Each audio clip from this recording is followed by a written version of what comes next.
Hello. ഇന്നലെ യാദൃച്ഛികമായി യൂട്യൂബിൽ കണ്ട സിനിമയാണ് എന്നിട്ട് എന്തായി. ഇതൊരു എല്ലാം അഭിനയിച്ചിരിക്കുന്ന എല്ലാം പുതുമുഖങ്ങളാണ്. ഇത് റിട്ടൺ ആൻഡ് ഡയറക്റ്റഡ് ബൈ ഒരു അലി മിററാണ്. ഇത് ശരിക്കും പറഞ്ഞിട്ടുണ്ടെങ്കിൽ ഒരു യു കെയിലെ നമുക്ക് ശരിക്കും പറഞ്ഞാൽ യു കെയിലെ ലൈഫ് നമുക്ക് ശരിക്കും മനസ്സിലാക്കി തരുന്ന ഒരു സിനിമയാണ്. ഞാൻ വളരെ യാദൃച്ഛികമായിട്ടാണ് കണ്ടാണെങ്കിൽ എനിക്കിത് കാണാൻ നല്ല രസമായിട്ട് തോന്നി. ശരിക്കും നമ്മൾ യു കെയിൽ പോയി അവിടുത്തെ കുറേ കാര്യങ്ങൾ മനസ്സിലാക്കി തിരിച്ചു വന്ന ഒരു അനുഭവമാണ് എനിക്കുണ്ടായത്. ആകെ 1 മണിക്കൂർ സംതിങ് ഉള്ളൂ സിനിമ. ഇതിൽ അഭിനയിച്ചിരിക്കുന്ന എല്ലാം പുതുമുഖങ്ങൾ തന്നെയാണ്.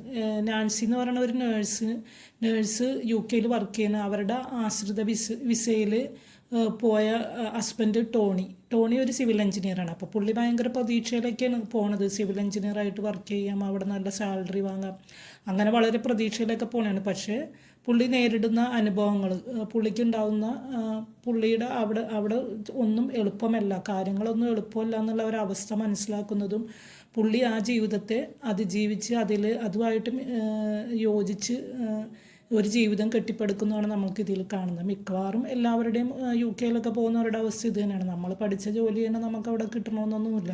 നമ്മൾ ഏത് ജോലിയും ചെയ്യാൻ തയ്യാറാവുക, പിന്നെ എന്നിട്ട് നമ്മൾ നന്നായിട്ട് ശ്രമിച്ച് നമ്മളുടെ ജോലിയിലേക്ക് എത്തുക. അത് തന്നെയാണ് ടോണി മനസ്സിലാക്കിയ ഒരു യാഥാർത്ഥ്യം. പുള്ളി ആദ്യമേ എനിക്ക് സിവിൽ വേണമെന്ന് പറഞ്ഞിട്ട് സിവിലായിട്ട് ബന്ധപ്പെട്ട ജോലി വേണമെന്ന് പറഞ്ഞ് കാത്തിരുന്നു. പക്ഷേ നമ്മളിപ്പോൾ ഒരു മിഡിൽ ക്ലാസ് ഫാമിലിയിലൊക്കെ ഉള്ളവരാണെങ്കിൽ നമുക്ക് സാമ്പത്തിക ഞെരുക്കം തന്നെയാണ് ഏറ്റവും വലിയ പ്രശ്നം. കാരണം വെച്ചാൽ നാട്ടിലെന്തായാലും നമുക്ക് കുറേ കടങ്ങളും എല്ലാം ആയിട്ടായിരിക്കും നമ്മളെങ്ങനെയായാലും യു കെയിലേക്കൊക്കെ പോണത്, വിസക്കും അതിനും ഇതിനൊക്കെ വേണ്ടി. അപ്പം നമുക്ക് ഒരുപാട് കാലമൊന്നും ഒരു ജോലിയില്ലാതെ ഭാര്യയുടെ ജോലി മാത്രമായിട്ടൊന്നും പിടിച്ചു നിൽക്കാൻ പറ്റില്ല. അപ്പോൾ അങ്ങനെ ഒരു അവസ്ഥയാണ് ഇതിൽ കാണിക്കുന്നത്. പിന്നെ അത് കൂടാതെ ആണെങ്കിലും നമ്മൾ ഇപ്പോൾ ഇവിടെ പുരുഷന്മാരൊക്കെ ശരിക്കും പറഞ്ഞാൽ വീട്ടിലെ പ്രത്യേകിച്ചും പാചകം, വീട് ക്ലീനിങ്, അങ്ങനെയുള്ള കാര്യങ്ങളിലൊന്നും വലിയ ശ്രദ്ധ മിക്ക പുരുഷന്മാരും കാണിക്കാറൊന്നുമില്ല. പക്ഷെ നമ്മൾ രാജ്യം വിട്ട് പോകുമ്പോൾ അവിടെ ആശ്രിത വിസയിൽ വന്ന ഒരുപാട് ആളുകളുണ്ട്.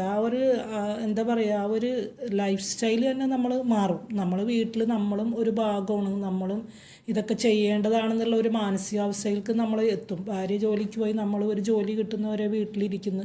അപ്പോൾ നമ്മൾ സ്വാഭാവികമായിട്ടും ഇതിലൊക്കെ ഇൻവോൾവ്ഡ് ആവാൻ നമ്മൾ നിർബന്ധിതരാകും.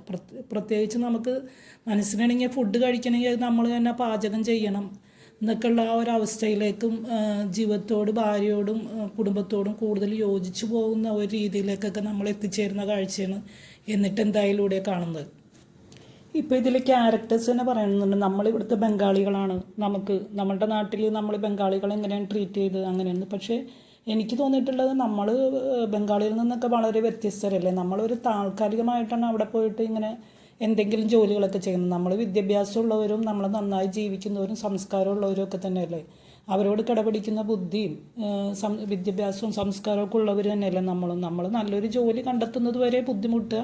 അത് കഴിഞ്ഞ് നമ്മൾ നല്ല ജോലി കണ്ടെത്തിയാൽ നമ്മൾ അതിനനുസരിച്ച് ജീവിക്കുക, അങ്ങനെ ആ ഒരു ഇതല്ലേ കാണുന്നത്. പിന്നെ എന്ന് വെച്ചാൽ യു കെയിലുള്ള നമ്മളിപ്പോൾ നമ്മളുടെ ഒരു കമ്മ്യൂണിറ്റിയിൽ നമ്മൾക്ക് കിട്ടുന്ന സന്തോഷങ്ങൾ, ആഘോഷങ്ങൾ, പിന്നെ ജോലിയിലുള്ള ബുദ്ധിമുട്ടുകൾ, ഫുഡിന് വേണ്ടിയുള്ള പ്രശ്നങ്ങൾ, അങ്ങനെ ഒരുപാട് നമ്മൾ പുറം രാജ്യത്ത് ചെല്ലുമ്പോൾ നമ്മൾ നേരിടേണ്ടി വന്ന കുറേ കാര്യങ്ങൾ നമുക്ക് ഈ സിനിമയിൽ കാണാൻ പറ്റും. എല്ലാം നല്ല രസകരമായിട്ട് തന്നെ നമുക്ക് ഇഷ്ടപ്പെടുന്ന രീതിയിൽ തന്നെ ഇതിൽ പറഞ്ഞു വെച്ചിട്ടുണ്ട്. അപ്പോൾ നമ്മൾ ഒരു തവണയെങ്കിലും ഇപ്പോൾ പുറത്തു പോകാനൊക്കെ ആഗ്രഹിക്കുന്നവർ ഒരു തവണയെങ്കിലും കണ്ടിരിക്കേണ്ട ഒരു സിനിമയാണ് എന്നിട്ട് എന്തായി.